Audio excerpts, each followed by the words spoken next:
Welcome to the new year, everybody. Go ahead and call the meeting to order and start with introductions. Good morning. Michael Urquidez, representing Advanced Life Support Fire Agencies. Jim Langborg, representing Basic Life Support Fire Agencies. Harold Wogelbach, Citizens Rep, South County. Sean McRoberts, Emergency Physicians. John Borelli, EMS Medical Director. Teresa Rios, EMS Agency. Carla Negron from CalSTAR and Reach. Tina Nieto, Monterey County Law. Jody Schaefer, Citizen. Barry Robbins, Citizens Rep, Peninsula.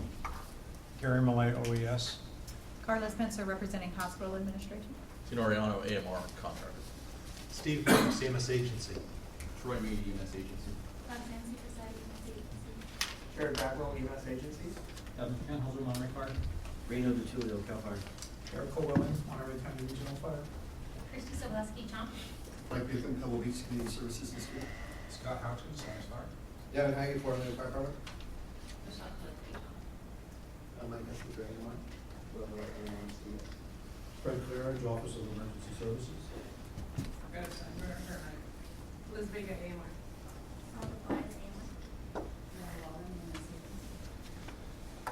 That's good to me. I'm Casey, I'm from Chomp. I'm also going to be talking about Prescribe Safe today. Sam Alistair, retired EMT. All right. So we'll open the floor to public comment. Any comments up to 3 minutes? EMCC will listen but not take any action.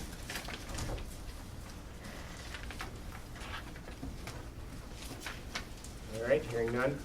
Move on to approval of past EMCC minutes. Everybody had a chance to review the packet that was sent out? Move approval. Okay. Second is the. First and a second then, okay? All in favor? Aye.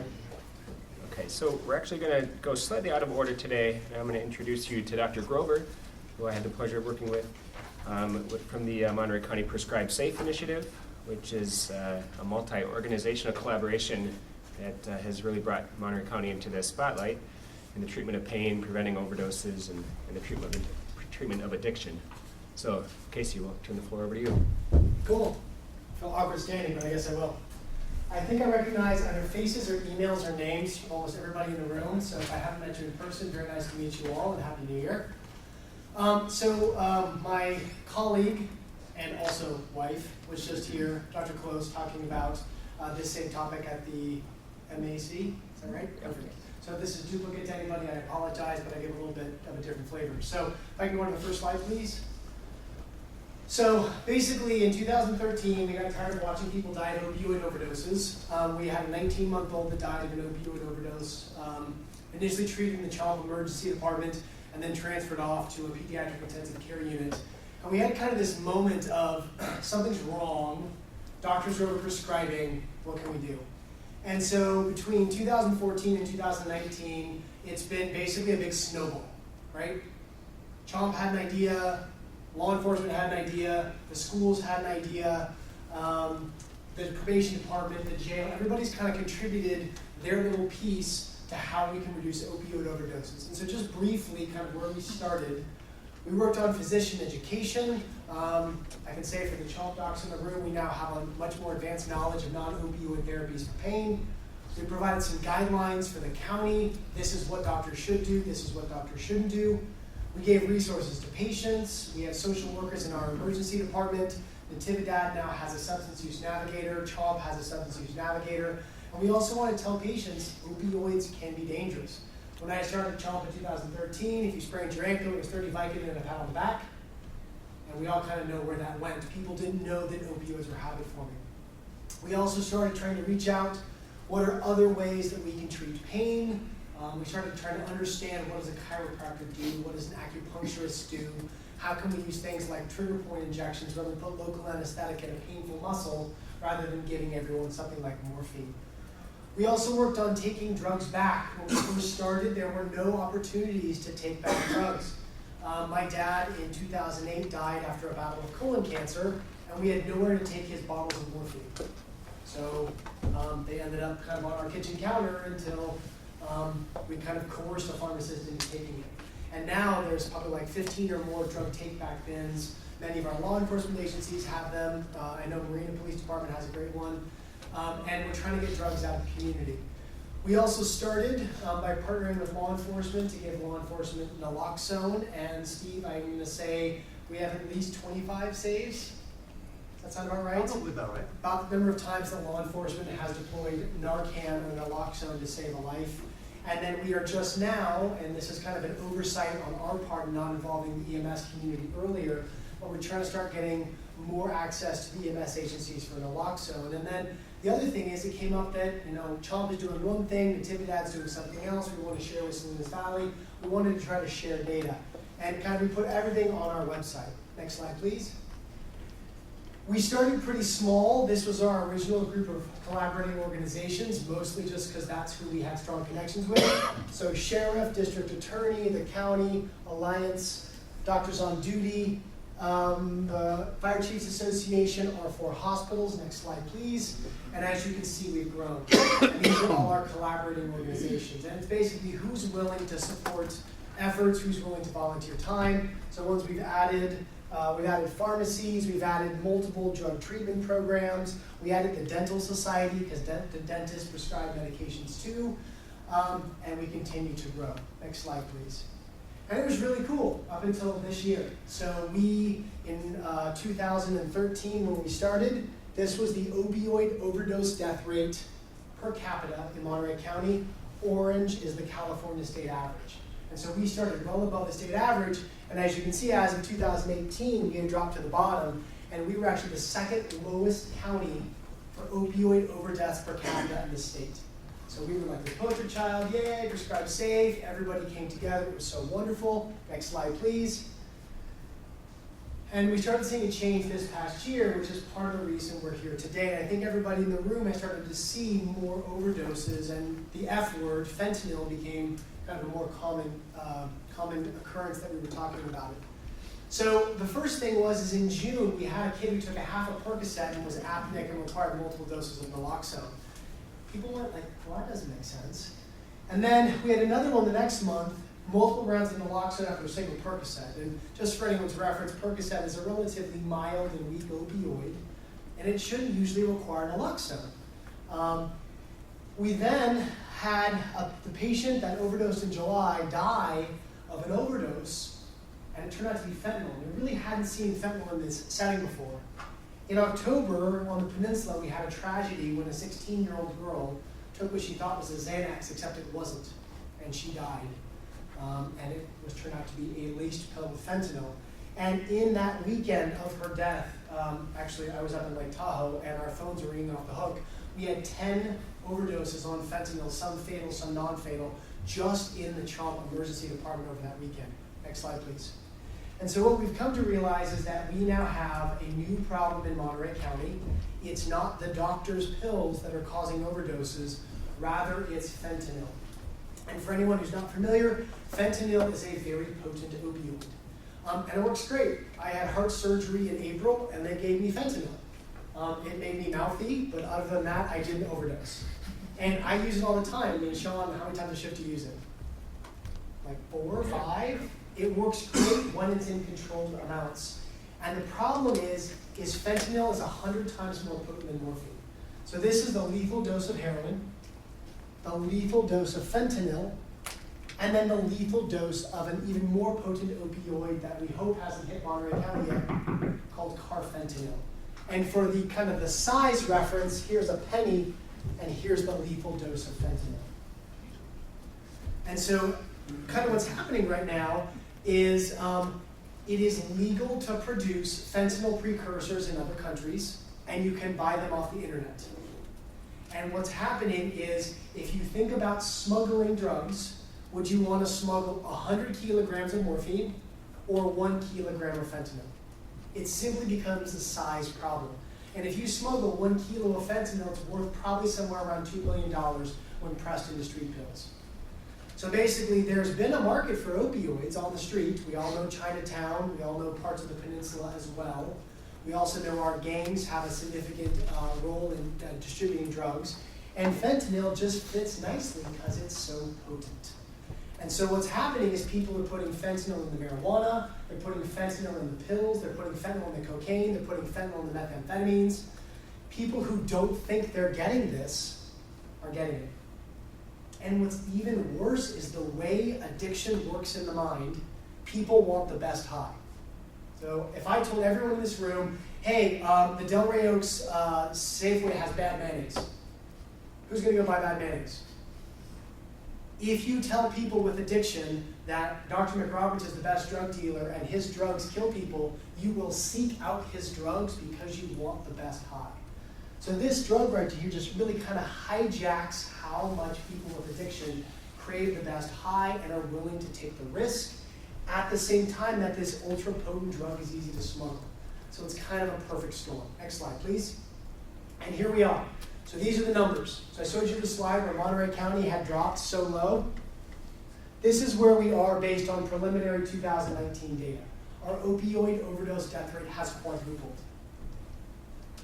And I'm sure our EMS folks have seen it, and our law enforcement folks have seen it, where you have someone and they just don't respond the way a normal overdose does. Next slide, please. So we've done a couple of things. I will give kudos to the law enforcement folks because we basically put a big group together and said, how do we prevent this? How do we get the word out to people? How do we arm our community? We have had a town hall event where we distributed naloxone or Narcan to the community. Just as a reference, if anyone doesn't know, naloxone reverses an opioid overdose. And the next thing, and part of why I'm here today, is to talk about OD maps. Next slide, please. So we've never had in this county good data on where people are overdosing. For example, I just learned recently that in Chinatown there have been over 150 rescues of opioid overdoses with naloxone.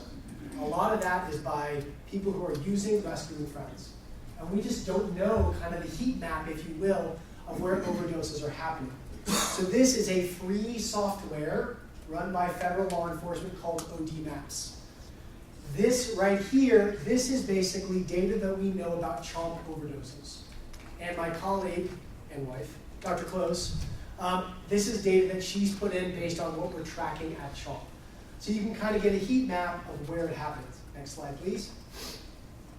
This is from the coroner. These are our fatals. So we at CHOMP are working with the coroner to be able to track fatal overdoses.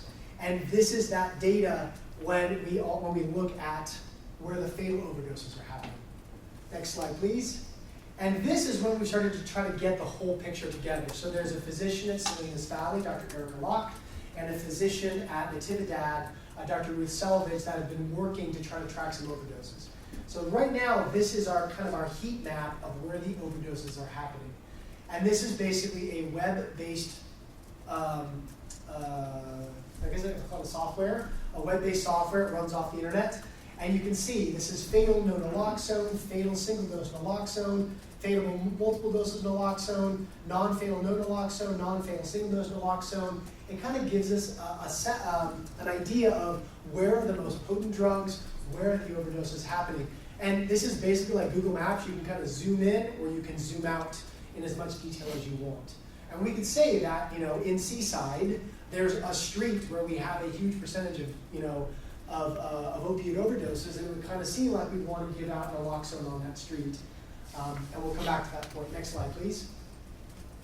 And so why we're here today is the EMS community has a huge ability to help us get good data on how we can prevent more overdoses.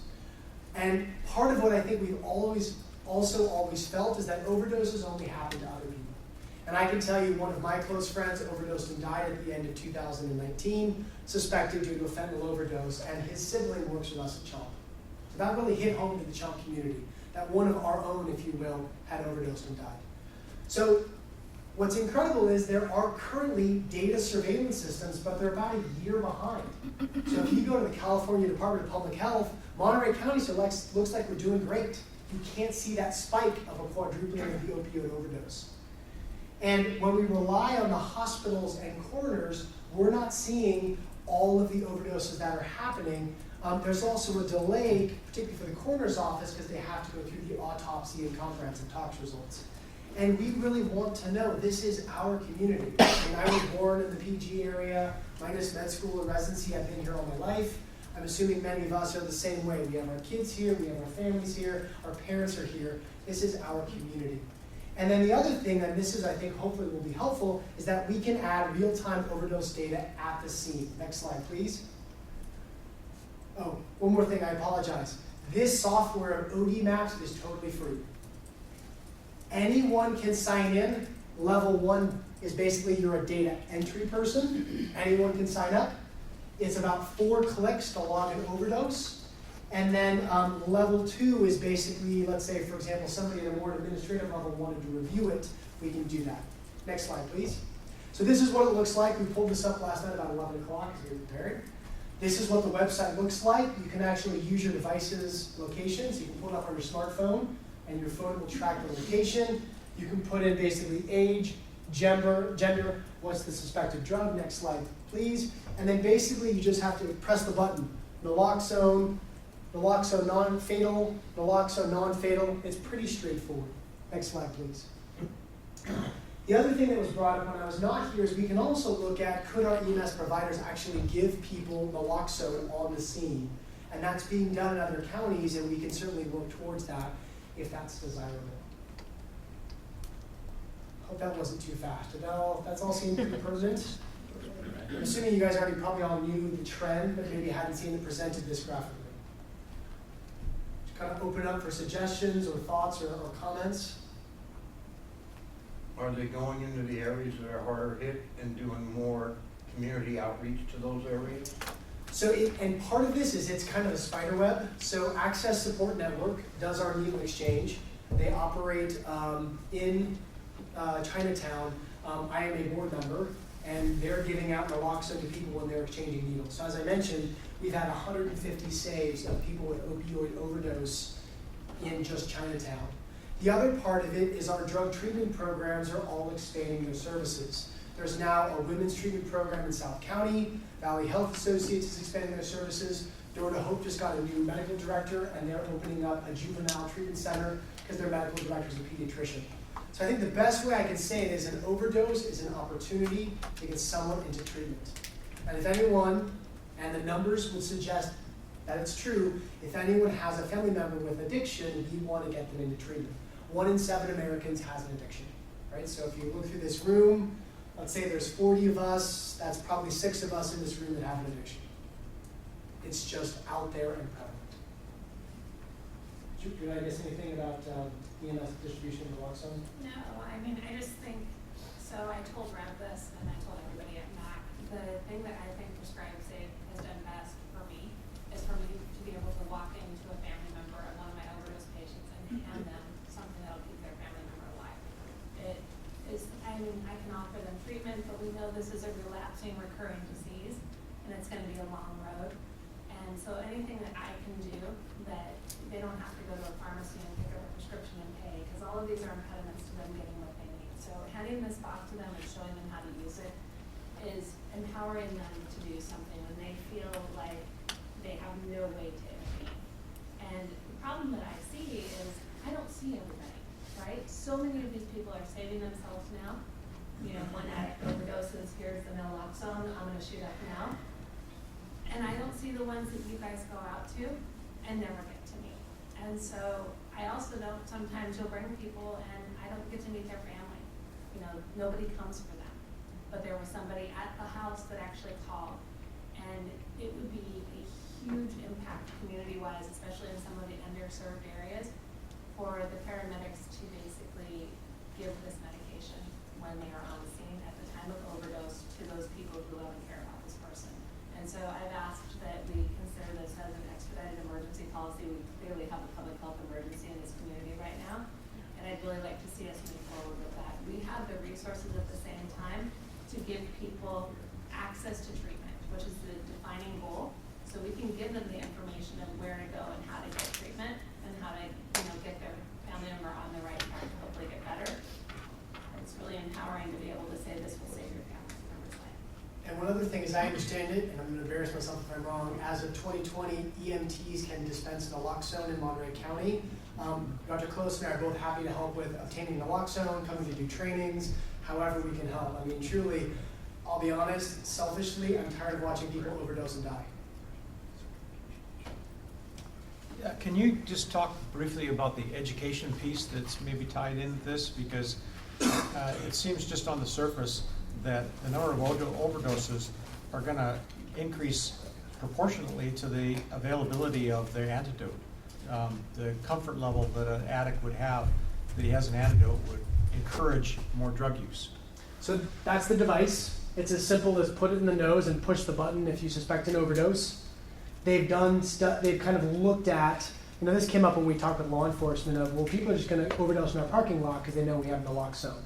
Or people are going to go to naloxone parties where they use drugs as much as they can, knowing they have a friend to save them. And it's an interesting argument. I think the basic idea is people are currently using, and the unfortunate kind of what's happening in our community is 6 months ago, if a teenager wanted to play with some Vicodin, okay. Now it's predominantly fentanyl, and the stakes are so much higher. And so it's no longer that it's, oh, I'm just playing around with pills.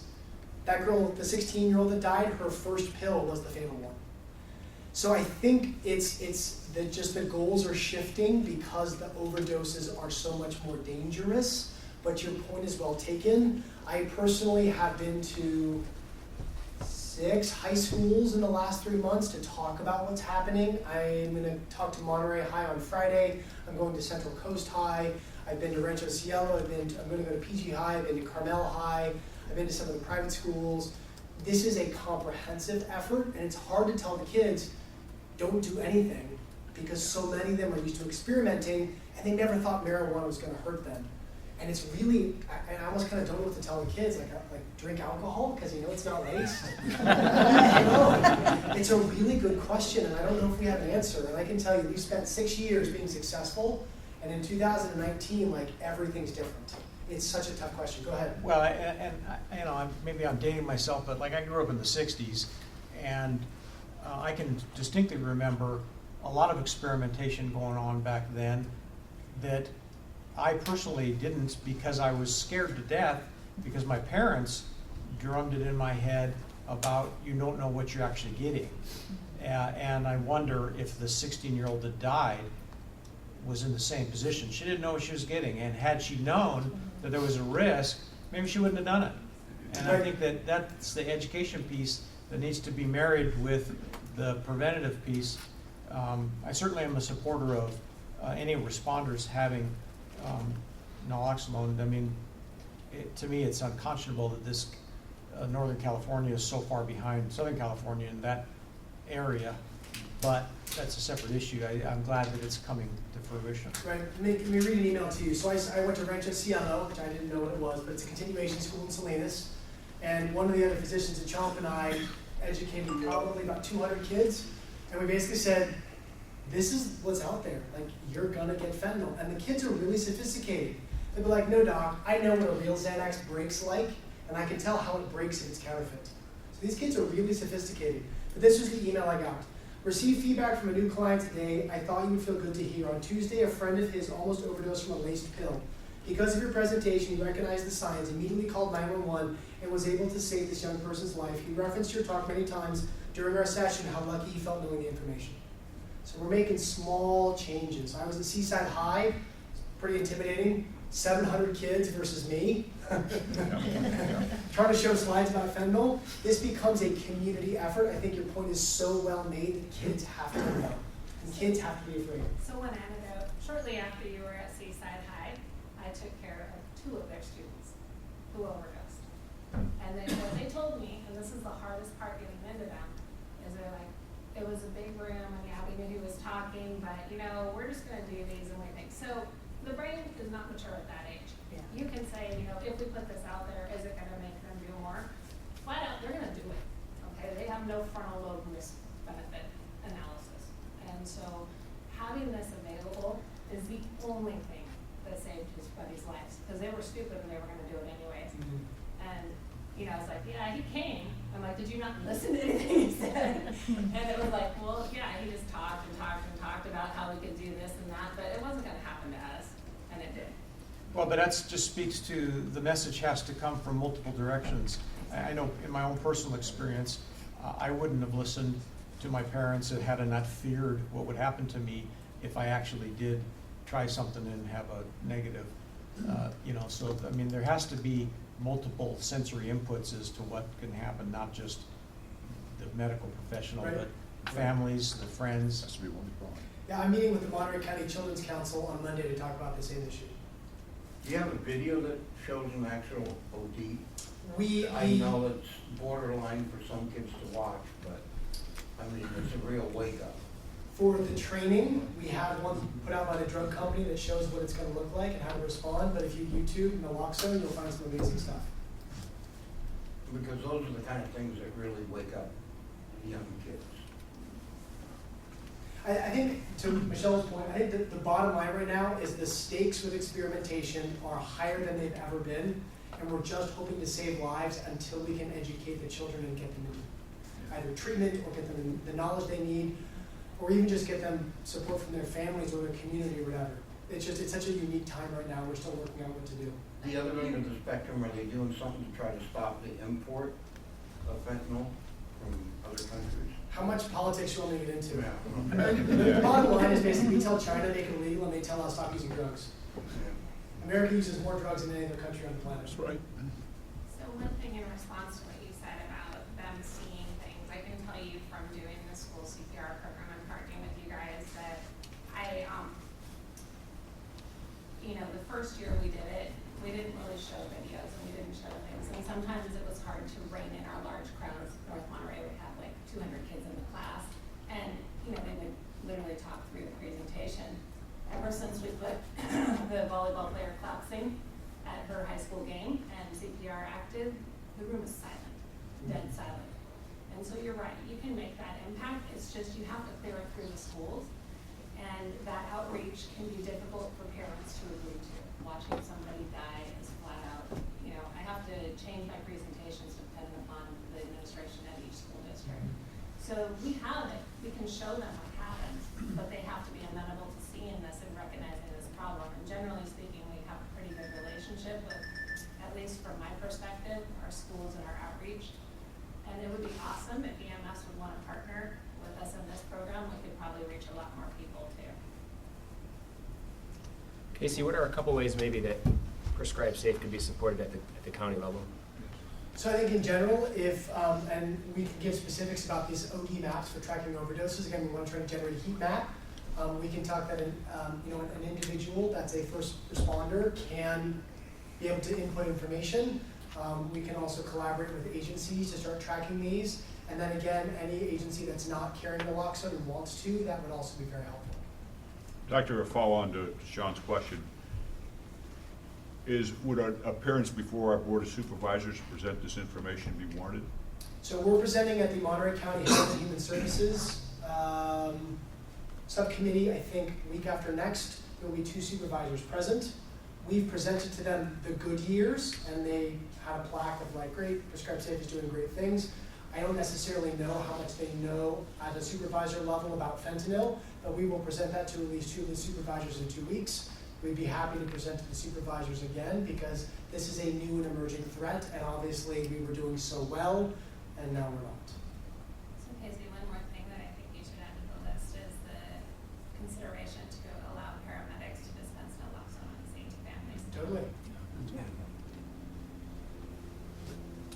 Well, I can just tell you that the Office of Emergency Services as a county agency would be happy to partner with you in whatever messaging that you need. If there's any ways you want to talk offline about how we can assist, then let me know. That would be most appreciated. I want to be respectful of time because I know I was over time. But this is Well, worth it. I'm going to leave some business cards for myself and Dr. Close. If you email one of us, you'll get both of us. I'll leave them with Dr. McRoberts. Thank you. I appreciate all for your time. Thank you. Thank you very much.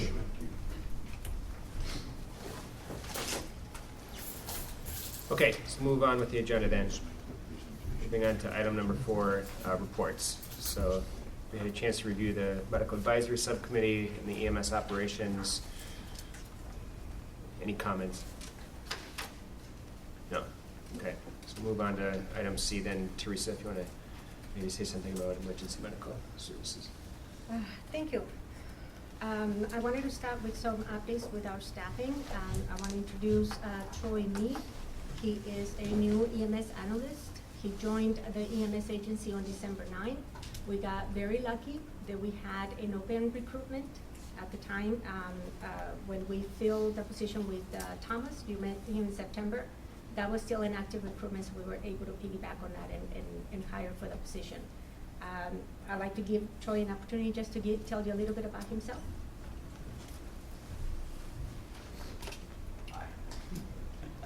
Just a little bit of my background. I started in emergency services when I was 18, when I became an EMT basic.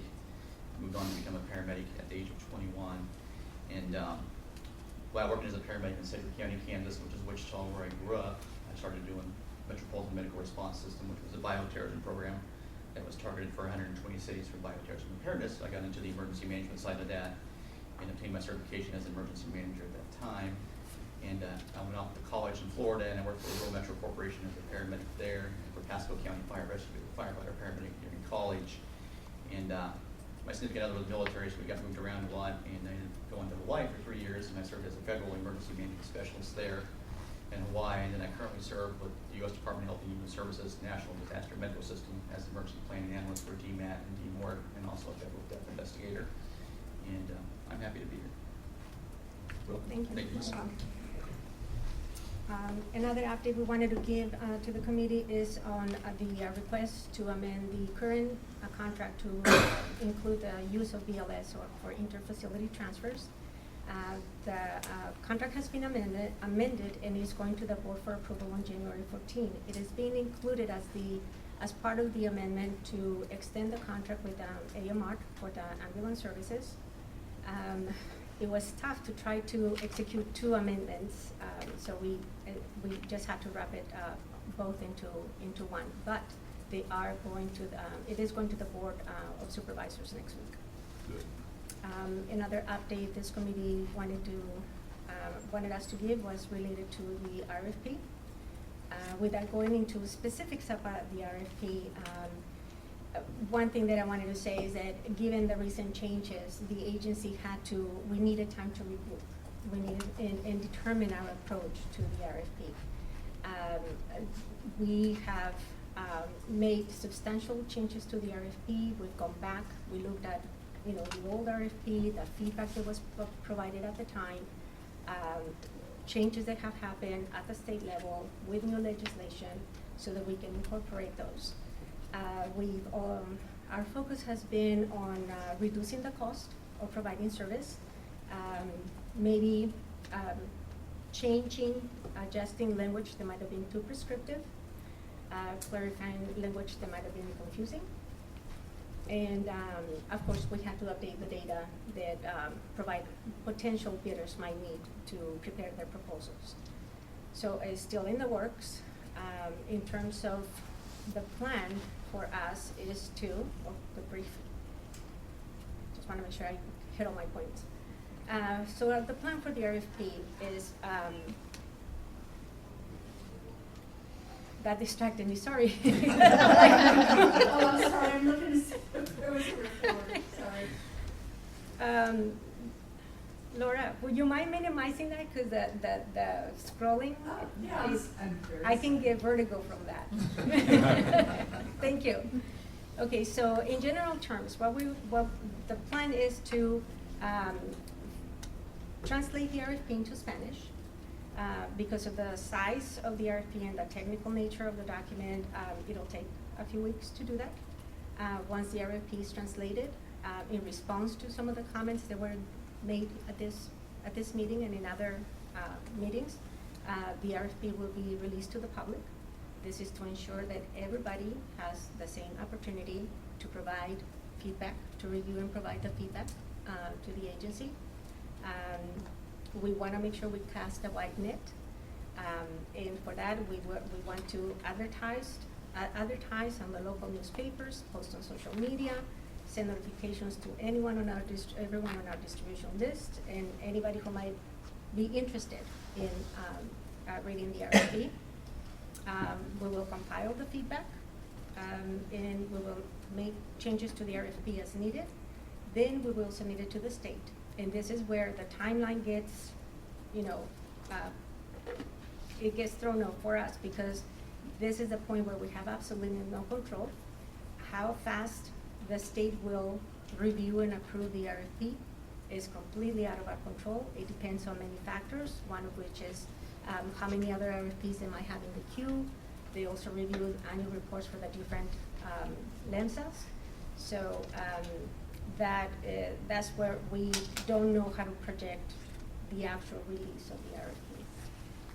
But once we get the feedback from the state, based on our experience last time, we were able to turn around and release, I think it was the next day that we released it, after the state approved it. We are working with council, we are working with contracts purchasing, and we'll be consulting with the state as appropriate on the process. I hope that this is more of an update that you were looking for as a committee, and I'll be happy to answer any questions. Do you have any idea when it would go to the state? An estimate? I'm thinking probably March, because if we're translating into Spanish and then releasing it for public comment, that probably puts us into March, April. April probably we could be making more changes. Teresa, the one thing, AMR's extension, how long was that for? Oh, Yeah, yes. yeah. The extension with AMR is for 2 years. And we looked at how long an adequate time for us to be able to, do an RFP. Could you say the amount again? I couldn't hear. 2 years. 2 years, okay. With the feedback from the community, is that information going to come back to the EMCC to be vetted? Is it going to be vetted internally? So when you push out the information for response, is it going to happen at the agency level, at the committee level? How is that going to be responded to? Response to the community from the feedback, I'm having a So, hard time I'm hearing sorry, you. I can speak louder. So when you push out the RFP for feedback and comment, and it goes back to the agency, do those comments come back to the EMCC so they can weigh in on what the response will be, or is that going to be internal to the agency? And we can talk about this. I think we need just, not a question that I had asked council or contracts purchasing, but just going by the last RFP, when we received the feedback, we responded and that was public, so that may be how we do it. Mm-hmm. But it could come back depending on the timeline, how soon it can come back to the committee. It depends on, where we are. So the community feedback periods will be 45 days and then come back to 45 days. If something the process that the state has done and what we have done, I think some of the frustration in this committee was the EMCC has been carved out of the process, and we have the best stakeholders in the community here to help respond to those questions and that feedback. It's going to be a standing agenda item each EMCC committee meeting to have an update, so there will be a chance for input. Teresa, will there be any more community outreach? So like you said, the RFP is going to be translated into Spanish. Mm-hmm. Is the EMS agency going to conduct a South County, District 5 Peninsula, or we're just going to put it up on the internet, let people read it, and then submit comments? I guess. Well, we'll do that. And as far as outreach to the community, it depends. I mean, one of the criticisms the last time was that we did all the community outreach. We did at least 5 meetings out in different areas of the county, at least 1 in each supervisorial district, and they were not well attended. So that was a criticism of us conducting the public meetings. Yeah, and I think we are more than open to doing that, especially I know the Board of Supervisors will probably be very interested in making sure that we provide the information to their constituents. So can we do it again? Sure. Can we rethink everything from the advertisement to the format to the location? Sure. Yeah, I think the criticism is that people didn't know what to comment on because the RFP hadn't been released. Right? You can't assume that people are going to know. So if there's a draft, Mm-hmm. that just like when the purchasing department puts an RFP out for slurry sealing, it's a public document that Right. people can look at before the Board of Supervisors takes action. We need to follow that same process, that the draft goes out so those stakeholders and the community can then make comments on what is going to go before the Board of Supervisors for official approval. And just to remind everybody, with the last process, what we did is we did an assessment of the system Then from that assessment, we put together a strategic plan. And so I believe that, and I could be wrong, but my memory tells me, when we were doing the assessment, when we were attempting to do the assessment, and we had Fitch and Associates conducting a series of meetings, that was for the purpose of the assessment. So you're right, they couldn't see a draft of the RFP because at the time, we didn't know what that RFP could look like. We wanted to seek the input from all the stakeholders so that that could tell us what the, as the title says, an assessment of the system. Based on that input, and unfortunately, it was very unfortunate that the meetings were not very well attended by the members of the community, because that's what we really were looking for. Yeah. And so from those meetings, from those meetings, then we put together the strategic plan. So not only did we do the community meetings in the supervisorial district, but Fitch and Associates met with every single agency, not on a one-on-one, as Correct. groups, with the EMCC committee to gather the information so that that could guide us in how to put this RFP together. And everything we told them didn't make the end product. Well,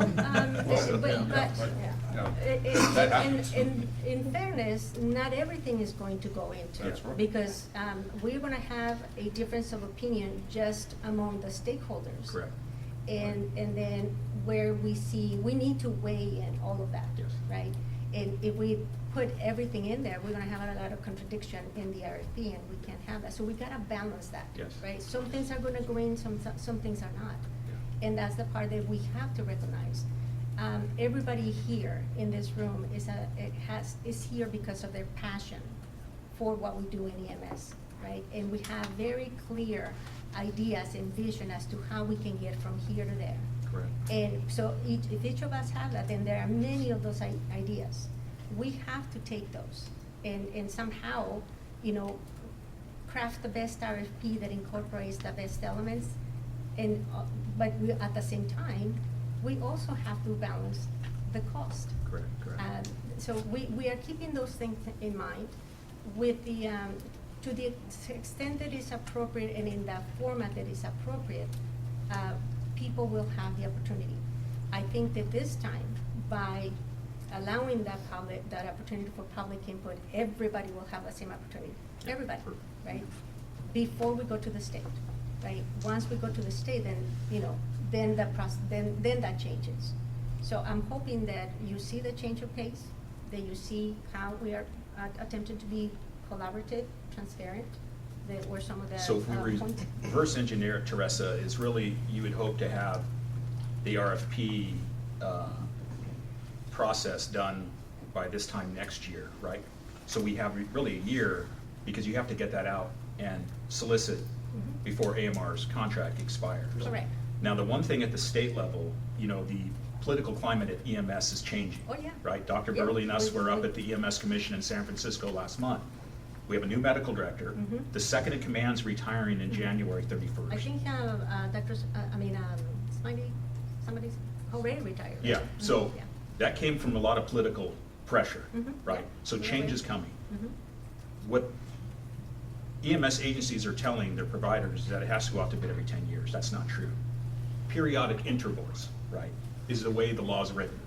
So we don't have to rush, right? We have time. So if we start now, stakeholders and everybody have sufficient time. Remember, our back was against the wall. This committee was told, we have to get this done. If we don't get it done, it becomes non-exclusive. Everybody can run around and start providing transport. We know it's not true, right? So if we start now, including employees and AMR personnel and labor, everybody needs to have a voice on this. So we're not, Pam loves a good article for the Coast Weekly. We want to be part of the solution, Teresa. So however we can help as stakeholders and EMCC and the community, we want this system to be successful. And to honesty, like you said, hey, not everybody's going to get what they want. But I really feel that we've come a long way in the last several months. I think we can take this momentum and really be honest with this system of where we have duplications, where we don't. There's things that we know Monterey County is not created equal as far as financial ability.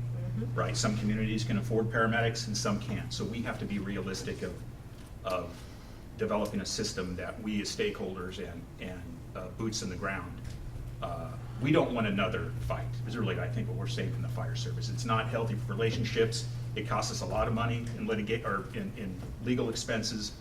And from the Fire Chiefs Association, ALS, we want to not dwell in the past, and we're sincere of how we can work together. And Dr. Burley's bio went out. Thank you for someone putting that on the website. Very, very impressive. And I can tell you that your background is going to be tremendous in this process, because you've walked in our shoes, right? You were a firefighter, you're a paramedic, and you're going to be able to call BS when you see it and keep us in check. And then you're also going to be able to look from a physician standpoint of what's right for the community. So that's all I have. Thank you. Teresa, I think what would be helpful for everybody who wants to have an opportunity to review the RFP is, once you have it translated in Spanish and you know what that date is, if we have some sort of schedule of when it's going to be released and what the timeline is for response. That's the part I'm not quite hearing right now. So. Right, and so, until it's translated, you can't know. we I don't get know. that. Once Yeah. it's translated, because it depends. If they Right. translate it in 2 weeks, now we've Right. gained 2 weeks. Right. Then we can have it out longer. Yeah. If it takes 6 weeks to translate, then now we gotta adjust the timeline along the Right. way. So Yeah. that is why we cannot provide a more concrete timeline on the process. But, at least the major milestones, present those here for And once it's translated and is on the website, will then there be a schedule of timeline for returning comment? Yes, oh yes. The key here, Teresa, from my perspective, is input on a document that is in a draft form. Yeah. That's where we ran afoul the last time. We got it, and it was pretty much chiseled in stone. But I work in a very disciplined environment for most of my life, and once we get that input, somebody's getting paid in this organization to make a decision, and we're all not going to get what we want. Simple as that. And then we press on. In naval aviation, there's a time, we have a saying, comes a time to shut up and tuck in and fly wing. That means get in close and fly formation on the leader. And sooner or later, we're all going to have to accept that and move out and get this done and look forward, and not forget that our basic concern here is the person who has dialed 911 to get treatment on scene and get a patient to the hospital. And that's the whole crux of the whole damn thing. Yeah, and I second that with Harry, that AMR has not changed their deployment. We're still producing close to, or if not, the same hours that we've been producing prior to not knowing where we were at the contract extension. We're still keeping our education department up and fully running, training, hiring, recruiting, and that's really tough because a lot of folks don't know if we're going to be here for the next few years. So that's been a challenge, and we've seen some of our paramedics resign, not because of this, but again, they're fearful, am I going to have a job here in the next couple of weeks or next year? So at least for the administrative staff, we've actually done everything we can to maintain the operations running effectively, efficiently, and I think it's to our detriment at times that we are definitely paying a lot of money out and trying to get our staff to be fully staffed at these certain hours. So our employees, our dispatchers, our field paramedics, everyone has put 120% coming to work and not knowing what's going to happen. So I think they've done the heavy lifting, and we just supported them as best we can. I asked this committee and the EMS agency to see if we can extend our extension a little bit longer. Like Mike said, get this RFP done correctly so we have a long-term provider, and hopefully it's us, AMR, because I think we've shared with the community our accomplishments as well as interacting with all these agencies here in this county. And I do want to say, the agency appreciates the discussions as we were trying to work through that extension and, the BLS and adding the items that we added to the number. BLS is an excellent move for us. We just had, in the last month, we had 2 transfers go to San Diego, take away ALS units out of the system. So that's huge. That's huge. That was actually one of my questions, assuming that the Board of Supervisors approves the BLS transfer. What's the timeline for training and moving forward with that? It all depends on what BLS policies come out through the EMS agency. So once those BLS policies for ambulance, BLS transport, we can definitely get the training done fairly quickly. And when I So say we fairly quickly, within 30 to 60 days, just depending on. So we need to still get those policies in place. We won't be working off existing policies for BLS scope of practice. I thought we already had one that said that EMT could be in the back. With a paramedic on board also, yeah. Oh, driving. Yeah. That's right. Yeah. Okay. That's it. The county needs to utilize PSAs more this time around for the RFP. It wasn't utilized a lot last time, but once you get the draft, you need to push some of the media outlets to get this out to all the residents. We did a combination of radio and newspaper and social media.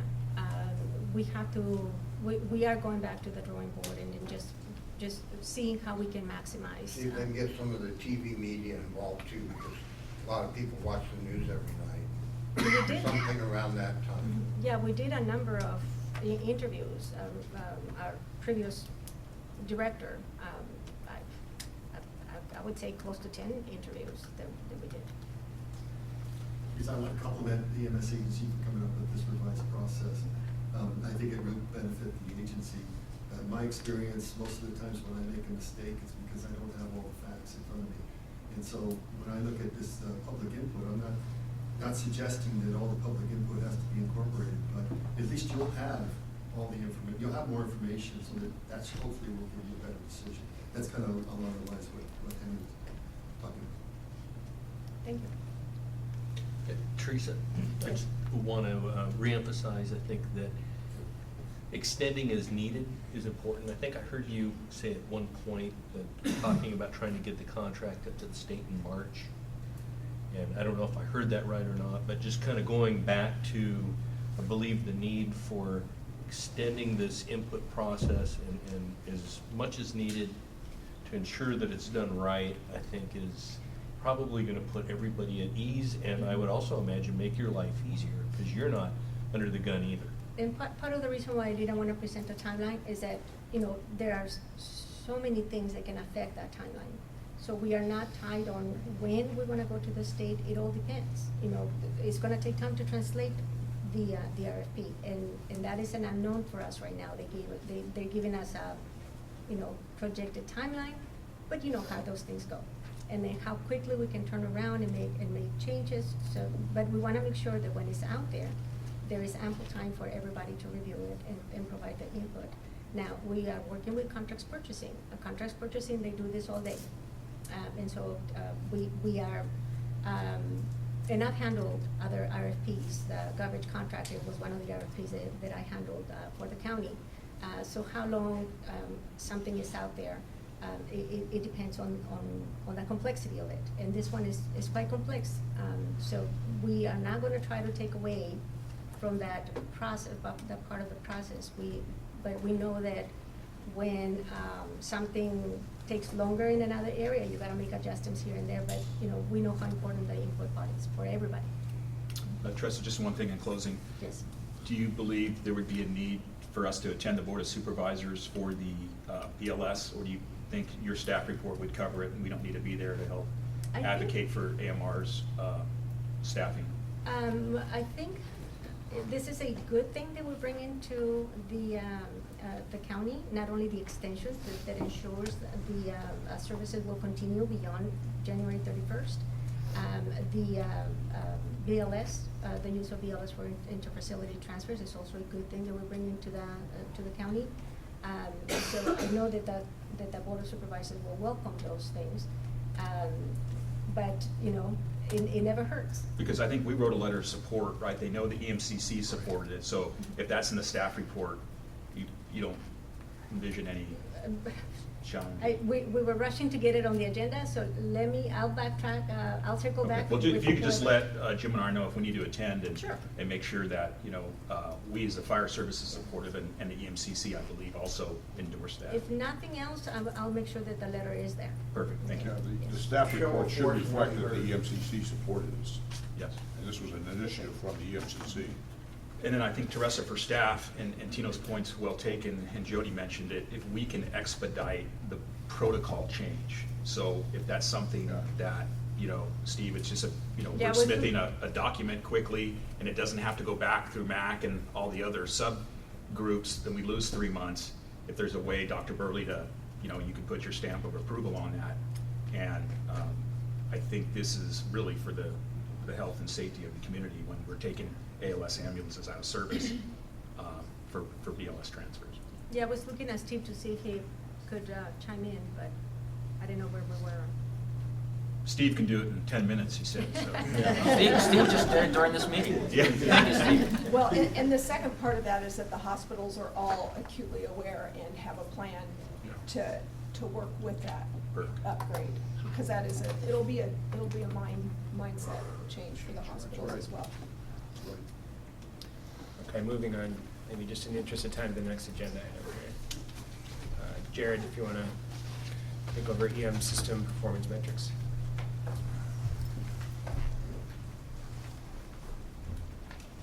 Should be the PowerPoint? No, the power. That's the one, right? This is, I'll try to get through this pretty quick. This is just a summary of AMR's contract performance over the last year. Of note, you can see the communication policies that went into effect in September. There was kind of a gradual implementation of those. They actually didn't fully get in place until November. But we're watching the information closely, and we can speak to it a little bit. But for November anyway, everything was compliant in your overall priorities. Next slide. For green specifically, was compliant as well in November. You can see in October a little bit of dip in priority, I think that's priority ones.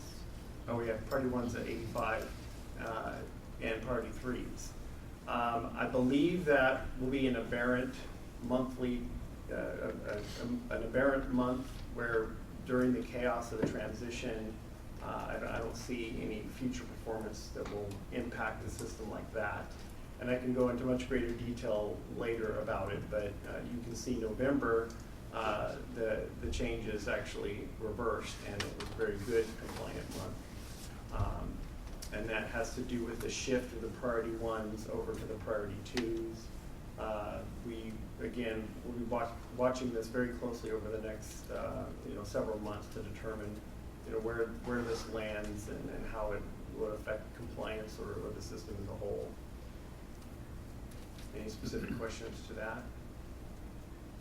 Next slide. This is yellow specifically. The volume is low in yellow, and that's always been the problem. And we've seen the priority ones are not reportable due to the volume. So once we get, the 100 call rule gets triggered, we'll be able to report that for priority ones. But that's where we are for October, November. We're both highly compliant because of the volume of the priority twos and threes. Next slide.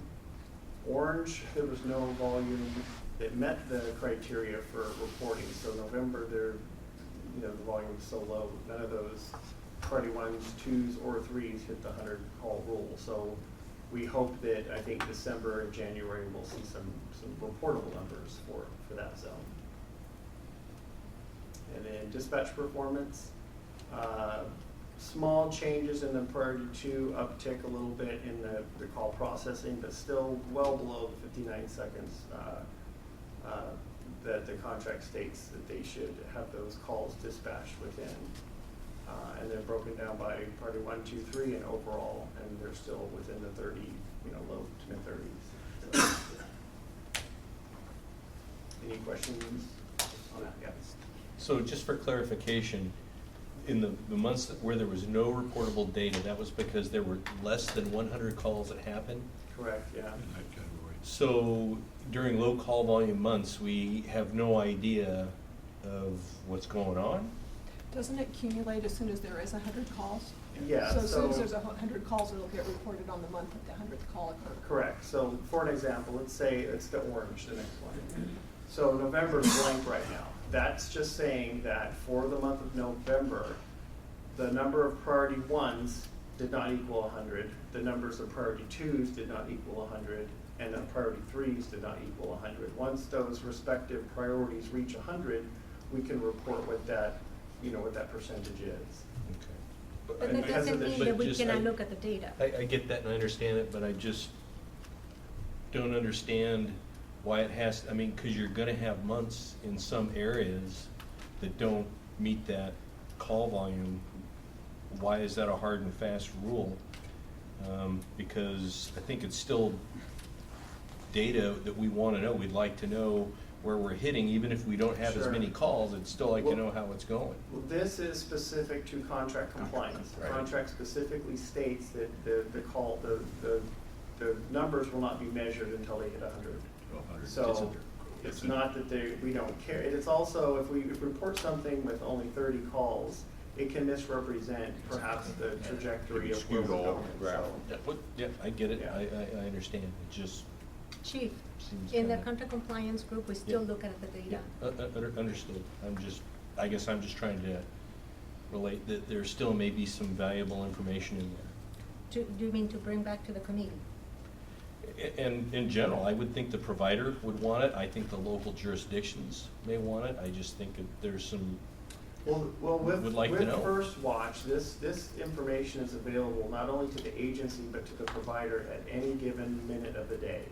It's a third-party utility that processes all of these calls, and adjudicates it, real time. So he can log in right now and see where he is for January. So it's not something we necessarily report to a public body, but it's a daily compliance thing that the operations and EMS agency look at all the time, and contract compliance as well. We look at these things, and we'll get a little bit more into that later. The other thing that gives me comfort that we're not reporting it if it doesn't reach 100 is we've yet to be below benchmark as well. So by the time you hit 100 calls, they're always meeting compliance. We've never been under that 90% mark. And just to try to explain it, so if you look at September when the policy first changed, that was a division between priority ones and priority twos, where a lot of the changes didn't actually go into effect.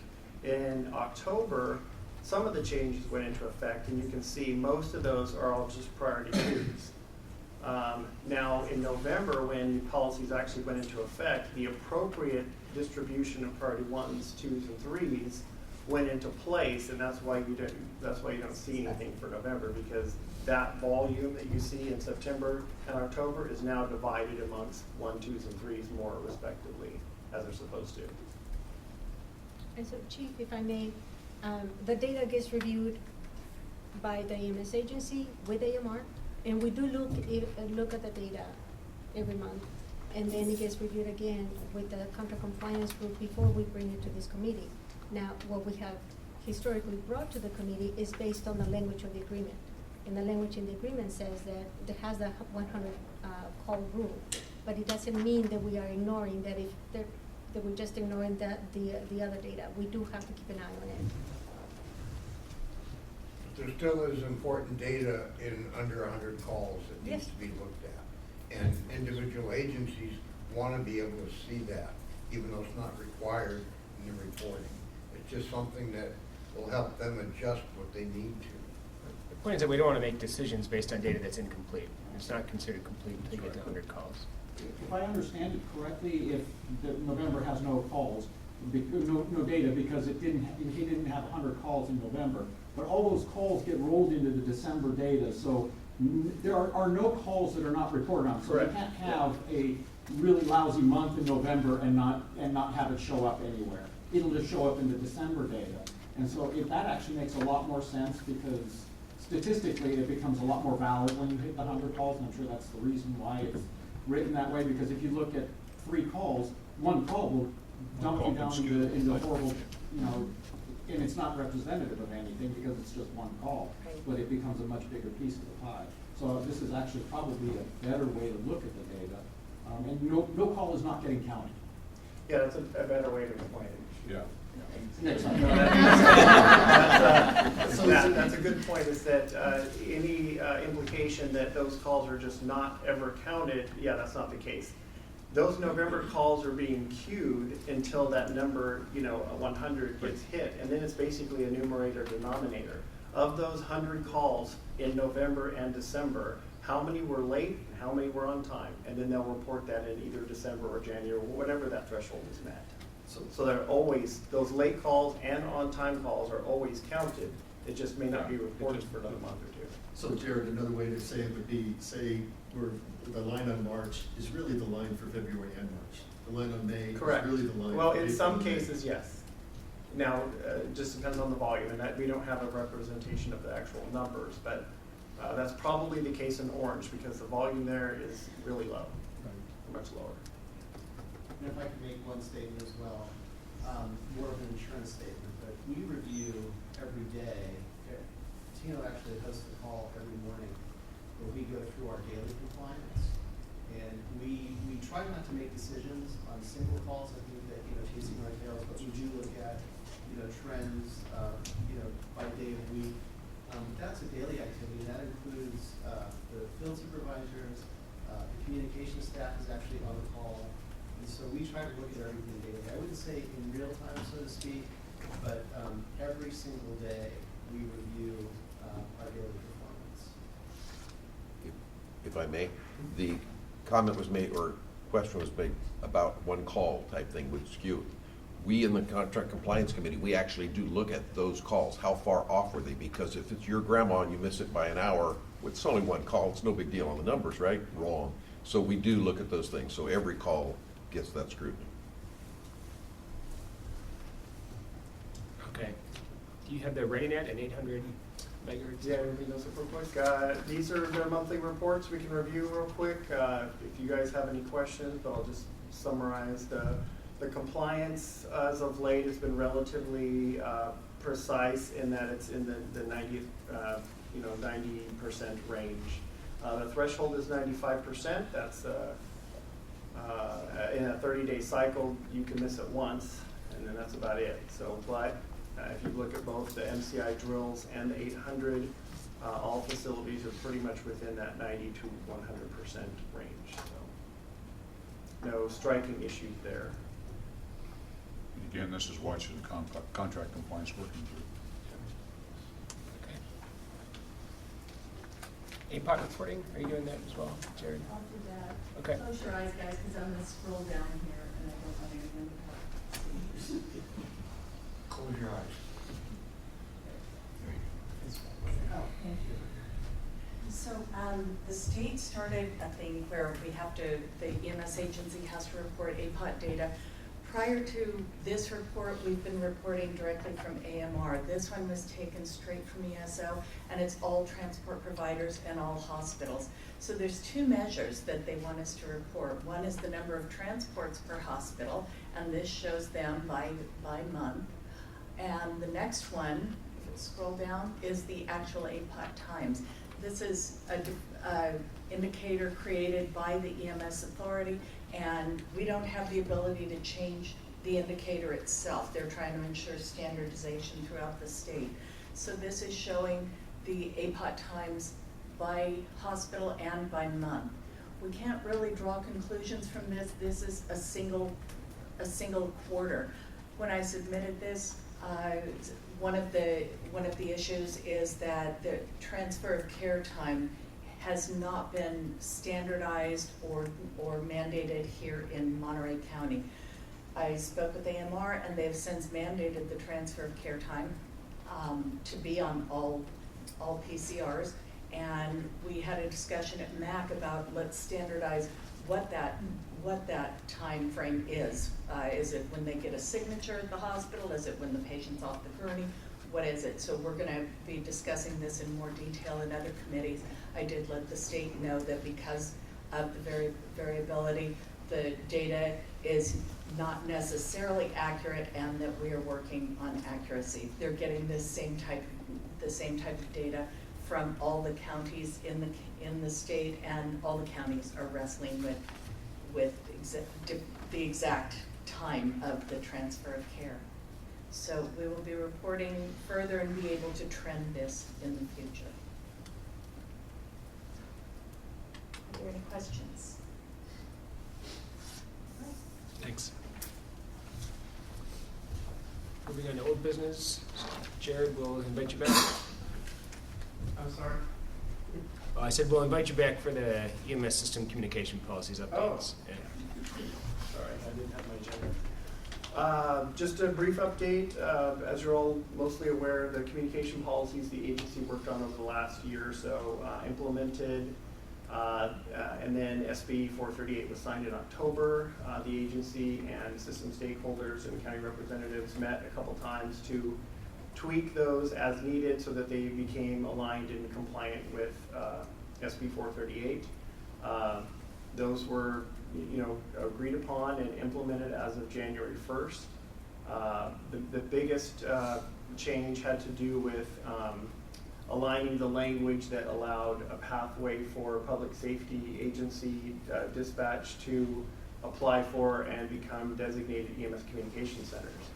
So thank you to all the folks that participated in that, and it was a pretty painless process.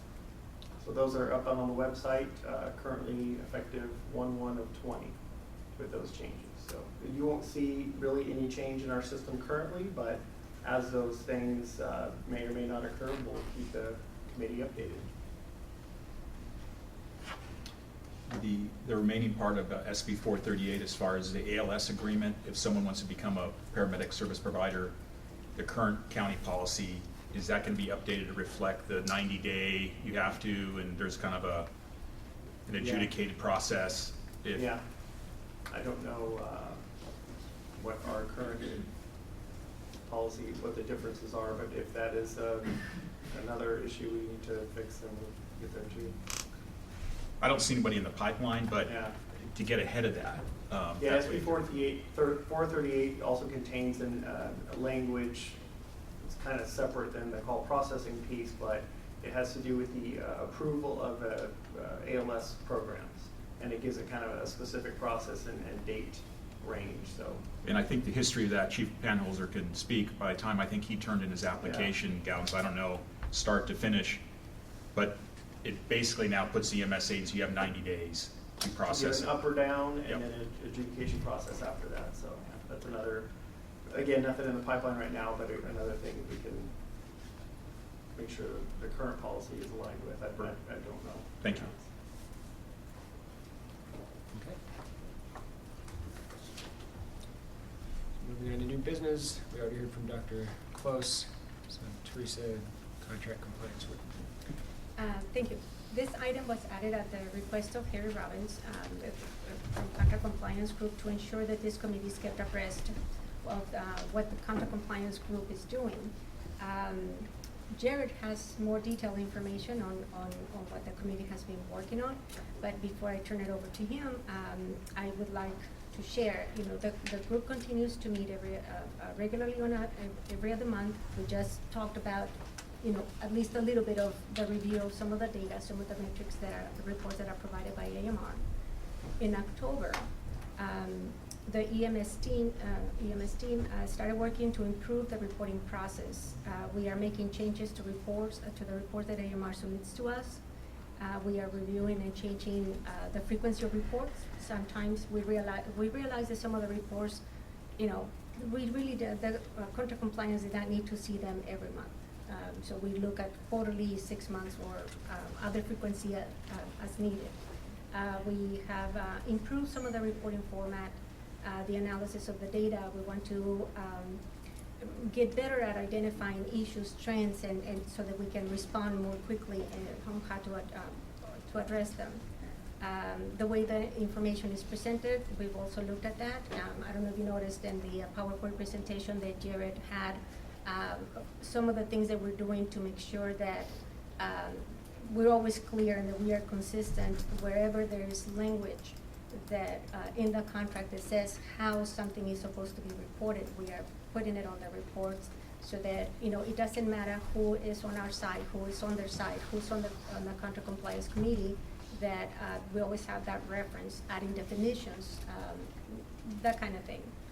Let's see, we are in the process of adding even instructions for each of the reports. Again, that's to make sure that they are consistent. It doesn't matter.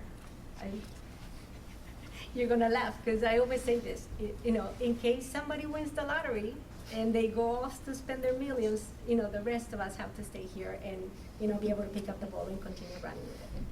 So, you know, with that, I'm gonna turn it over to Jared. He has a little more specific items to discuss. Yeah, just to summarize what Teresa was saying, the next reports, we kind of fine-tuned, took the clinical stuff out, focused on contract compliance, stuff that is in the contract that the work group is supposed to be focused on. We're taking a more of a analysis approach. We're having the provider provide analysis and the EMS agency provide analysis back to the group. So there'll be a lot more digging deep into the data as to why, how it can be improved, not just reporting numbers. The equity thing is a good example of yellow and orange, right? It's a hot topic because it's low volume, but it's the why. Why is that compliance issue a problem? Or is it a problem? Is it a sheer mathematical impossibility, or is it a performance issue with the provider? We are looking at the MPDS changes very closely. You know, I can speculate all day as to what I think will happen, but that's a little premature. But as we get into 2020, we'll see what that effect actually is, and then you guys will be abreast of that as it happens. So, I would say just one word with respect to that, Jared. I think that you touched on one of my favorite words in any sort of leadership or management organization. It's why. I've asked that time many occasions, and I think that's what the contract compliance working group is doing. We're looking for trends. We're asking why. We're looking for ways to improve the system overall and bring them to this board in a comprehensive manner that can eventually impact patient care. So we are trying very much to stay away from the routine, chiseled in stone statistics, looking at the same thing all the time. We're looking at new ways to assess, evaluate, and if necessary, improve. So I think maybe an action for the committee to consider then is whether to make this a regular agenda item under reports, along with MAC and EMS Ops. I would agree with that. It could be combined because we're already doing the AMR response and dispatch time performance. That could be replaced with the contract compliance working group, Sure. and then we can expand on the reports to not just include the response time. Sure. We need a vote? Need a motion? We need a motion. Yeah, sure, I'll make a motion. I'll second this motion to amend the report section and have this as contract compliance. Is that a motion? There's a Yes. motion. Yep. I'll second that. Okay, all in favor? Aye. Okay. Thanks, Jared.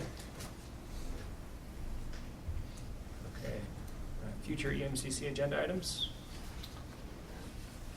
Just the one thing I would like to propose, if we could, is the availability of Dr. Burley's time to system stakeholders. We had a great conversation when we were in San Francisco, but right now, because Dr. Burley's not able to work in the county as a physician, where our medical directors in the past were able to work in the county, so they kind of knew our system and the faces of the boots on the ground, is that currently I think it's scheduled for 8 hours a week.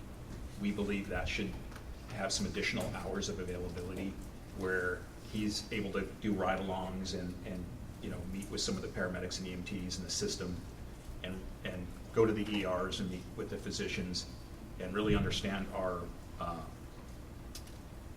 county. And maybe if it's just for a year or two, but Teresa, we'd like to get that agendized as you prepare your fiscal year 2021 budget, is to make sure there's sufficient hours that we have access. And that's come from the folks on the ground would really like to have the opportunity to let the physician ride along and see what they do. And especially with his background, he's, strong background in field paramedicine. And so we could agendize that. I don't know unless that's something, I did talk to Supervisor Lopez about that. He was gonna talk to Elsa, but we believe there's sufficient funds to allow that, especially because he can't work in the county and get it while he's working at an ER. The EMS agency should help facilitate those additional hours. And as part of Dr. Burley's onboarding, we wanted to introduce him to the different stakeholders in the county. He did meet with each of the ERs, personnel at each of the hospitals, and we just need to plan out the rest. It's just a lot of fires to put out. Correct. No pun intended. Yeah. And so we need to time, and we don't want to overwhelm Dr. Burley with too much right off the bat. One of the things that, and here's, I spoke earlier about some of the contradicting views that we may have. As you know, Dr. Stubblefield worked in the county, and that was a criticism for many years, that was a conflict of interest. And so now we have Dr. Burley, who does not work in the county. Correct. And so now that now is being seen, differently.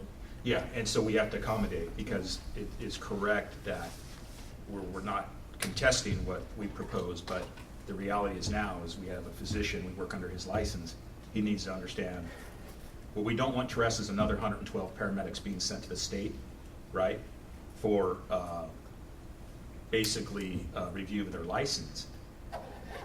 There's a lot of feelings that have to be fixed, and how you do that is space time, to make sure what safeguards we put in place that does not happen again. And so there's a lot of trust that has to be rebuilt. We have a new physician. We don't want to set Dr. Burley up for failure of knowing how Monterey County works. I understand, and even I need to get out there. Yes, as well. absolutely. So maybe Yes. Dr. Burley and I can come and visit. I'll teach her how to put on running gear. There you go. We'll be happy to. So maybe Dr. Burley and I can plan to visit and, and do some of this stuff together. Yeah. Yes, I would thank like you. that. Thank you. I'm not sure whether this would be a future agenda item or go to the order, but if you read the minutes, which I think everyone here has done, there's two, I'll say glaring non-attendees, consistent non-attendees to this committee, city managers and the Parks Department. I don't want to put anybody on report, but I just did. We need to take some action. Either the agency needs to take some action or we need to take some action to enhance their attendance. I know that from time to time we are hard pressed for a quorum, but I think this effort has sufficient stakeholders and is sufficiently important that we should have everybody here and represented. I valued in the past the inputs of both those parties, but they seem to be consistently absent. So we need to do something, either agendize it, or Sean, I'll leave it up to you, or I think the minutes will reflect that we had this discussion 2 periods ago when I brought up possibly becoming a voting member rather than just Yes. non-voting, and the discussion entailed not only that issue, but the issue of the makeup of this committee. And I think we were advised by County Counsel Susan Blitch that that is a board action that was required to have an ordinance change. And so the role that this committee would have would be to request that, but that's as far as we could go. Yes, so there are 2 things. It was the item that you brought forward as far as, the process of becoming a voting member for an ex officio member, and that got pulled pending further research. The second part. A staff study they wanted. Yes. Yeah. The second part to that was the point that Harry made, that we have positions in the EMCC committee, and we have people who don't attend. We've had people assigned to the committee, and then they just, they attend, or they don't attend, or they attend sporadically. I reached out to the Parks Department. They were in transition. There's a new director at the Parks Department, and he and I started playing phone tag. So, and then I had to, focus my attention on the amendment and other things. So I decided was probably better, I would have a better success after the holidays. So my plan is to follow up with Parks and to try to get not just a primary a person nominated for the committee, but each member of the committee has an alternate. So what we're doing now, and we did that when Chief Nieto came on board, when we reach out to the agency that nominates the individual, we ask them to nominate 2 people. And I think Chief Yorkidis, I don't know if you remember that we did that also as well, or I don't know which way it was, that you Yeah, just knew alternate, I that to do believe, it, right, yeah. yeah. So anyway, we're trying to get not just the primary, but also the alternate. So next week I will be reaching out to Parks again, making sure the plan is for, in March, usually for memberships that are set to expire and they will be renewed for July 1st. We come to this committee in May for the renewals. I want to push that back to March, and so that we can reach out to the groups and get those nominations. I may need you, Dr. Annette Roberts, as the chair of this committee, to help me reach out to the city managers. That is a group that is difficult to get to, so that we can get those nominations and get both at the same time. Yes? Teresa, if I might add, the group that selects the representative from the city managers is the city managers group, and they meet monthly, and they'd be happy to invite you to a meeting. And I think what you need to do is you need to make a case of why this committee is important enough for their time, because that's essentially how they make their decisions. The reason they're not coming here is because they're somewhere else. And so I think not just asking them, but maybe going to the meeting and saying something, you might be able to spark some interest from one of the city managers you may have an interest in. And I hope it wasn't something that we just were letting it, putting it in the back burner. I hope the committee realizes that at one point we were 50% down in our staffing. So that's huge. For an agency of our size, that is huge. We still have 2 positions that are vacant. So we are working to the best of our abilities. Everybody's picking up additional responsibilities, and we're trying to keep up with those. So we are not trying to let anything fall through the cracks, but unfortunately, some of these things may be a matter of bandwidth. But we're focusing on that. I'm suggesting specifically on city managers. Yes, no, thank you. There's a February meeting, if you can go to that one, that might help focus in getting someone who's really I'll plan interested to go there. You can follow Well, up and offline. to Harry's point, I think that this committee needs to decide when they're considering the membership is what input that those members have that will value the committee. I know, notwithstanding the personnel issues that they've had in Parks Department for the last couple of years, Parks Department doesn't consider themselves to have any viable input for EMS because there's really a separation of duties, so to speak. So when you're having discussions of them, if you still want them to be on it, if you could convince them of what their role would be and how their input would be valued, that would be beneficial. The history of that, Gary, is they used to be first responders.